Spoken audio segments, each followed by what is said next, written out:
karena tidak ada negara yang sudah punya pengalaman dengan ini, gitu ya. Tidak ada pilihan lain untuk kita mencoba lalu mereview ulang ketika terjadi error tadi, gitu ya, Dok ya.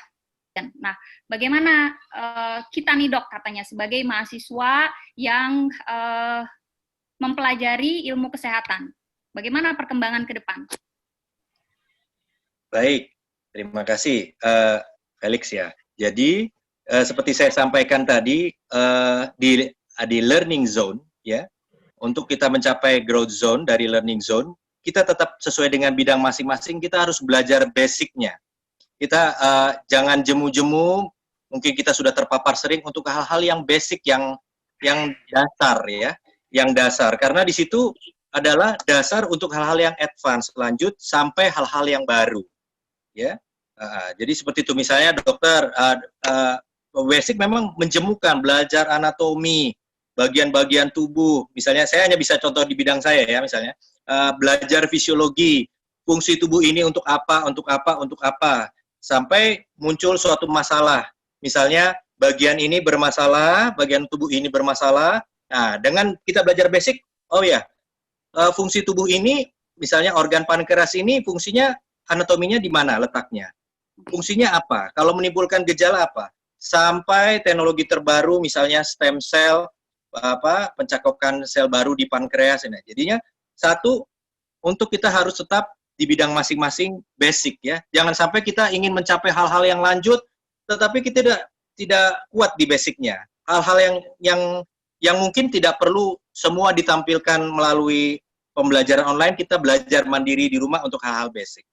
Yang kedua, kita harus terbuka untuk hal-hal perubahan. Jadi ketika kita belajar, yang kita mungkin buku yang tahun sekian, ketika ada perubahan, kita mulai ubah lagi, kita review, benar tidak? Oh, ketika benar, ya kita ubah basic yang tadi.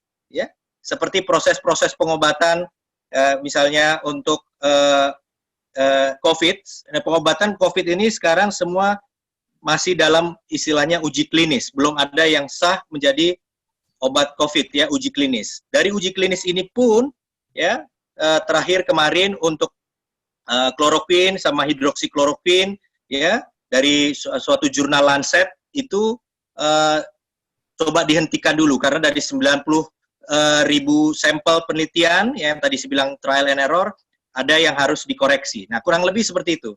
Jadi kita belajar basicnya ya. Ketika terus yang kedua kita belajar perubahannya, ya, dan yang kedua belajar perubahannya tadi, dan yang ketiga setiap orang itu punya talent, ya, di mana mungkin dia tidak perlu berjuang lebih dibandingkan orang lain, dia bisa lebih mudah. Ya tentu kita jangan iri hati terhadap bakat masing-masing. Nah, yang ketiga kita masing narasumber untuk menyampaikan closing sekaligus garis bawah underline untuk mahasiswa yang hadir pada hari ini. Silakan untuk Pak Zainal dulu deh. Silakan Pak. Oke, terima kasih. Jadi saya kira ini adalah era yang baru dan berat ya. Jadi mahasiswa sekarang itu bahkan untuk di wisuda aja dia harus online gitu ya. Jadi kasihan juga gitu. Jadi generasi Anda adalah generasi corona dengan segala hormat gitu ya. Maka dari itu tantangannya tidak mudah. Nah, tadi catatan saya bahwa game changer atau dunia sudah berubah di semua hal. Ekonomi sekarang Anda kemana-mana pasti Gojek, Grab dan sebagainya. Tidak. Maka dari itu Anda harus berubah. Salah satunya harus pengkayaan tentang IT, penguasaan IT, dan tadi mental untuk siap tidak hanya di Indonesia tapi juga bersaing dengan regional. Karena hanya dengan itu kita akan kuat. Malaysia bisa sampai seperti sekarang karena dulu belajar dari kita. Maka kita sekarang malu kalau tidak bisa menyalip mereka. Saya dari DCSC ada kantor di Manila dan saya 2 bulan sekali ke Filipina dan beberapa negara ASEAN. Mereka sebenarnya sama kita itu nggak ada bedanya. Bahkan mungkin dalam beberapa hal ya masih bagusan kita. Kelemahan kita kadang-kadang adalah kurang percaya diri. Nekat sekaligus mengisi kapasitas. Sehingga pada akhirnya ada percepatan akselerasi kita untuk tampil gitu ya. Jangan kita, wah kita kurang, pokoknya kita maju. Karena dunia juga terus bergerak. Kalau Anda berhenti, maka yang terbaik adalah learning by doing. Berlatih atau belajar sambil berjalan. Itu aja saya kira. Dan saya yakin talent orang Indonesia itu luar biasa dan kita bisa menang lah kalau hanya di ASEAN. Selama kita serius menurut saya. Terima kasih. Oke, terima kasih Pak Zainal Abudiono. Berikutnya closing statement dari Dr. Henry Simon Saragih. Silakan, Dok. Baik, terima kasih. Kita pernah mendengar ini bahwa virus bermutasi ya, virus COVID ini bermutasi. Ya, manusia beradaptasi. Ya. Jadi jangan sampai kita kalah terhadap virus. Jadi laju mutasinya virus harus lebih rendah dari laju adaptasinya manusia.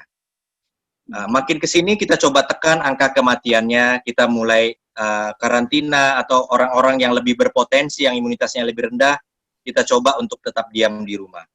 Nah, itu tetap harus dijalankan sambil, yaitu tadi, kita harus berubah di mana laju adaptasi kita harus lebih tinggi daripada laju mutasi virus dan organisme-organisme yang tidak kasat mata lainnya. Dan itu telah terjadi setelah berbagai pandemi yang mungkin tidak kita lalui, di mana manusia masih bisa ada sampai sekarang dan masih terus beradaptasi, membentuk suatu adaptasi yang lebih panjang, yaitu kita kenal dengan adanya evolusi ya. Jadi kita mau nggak mau harus terus beradaptasi ya untuk kehidupan yang lebih baik. Pertama kita untuk hal yang survive, untuk bertahan hidup, lalu untuk kehidupan yang lebih baik. Baik, itu saja. Terima kasih. Oke, Dok. Di garis bawahi adaptasi, tidak boleh virus lajunya untuk bermutasi lebih cepat daripada kemampuan kita beradaptasi, begitu ya, Dok ya. Ya.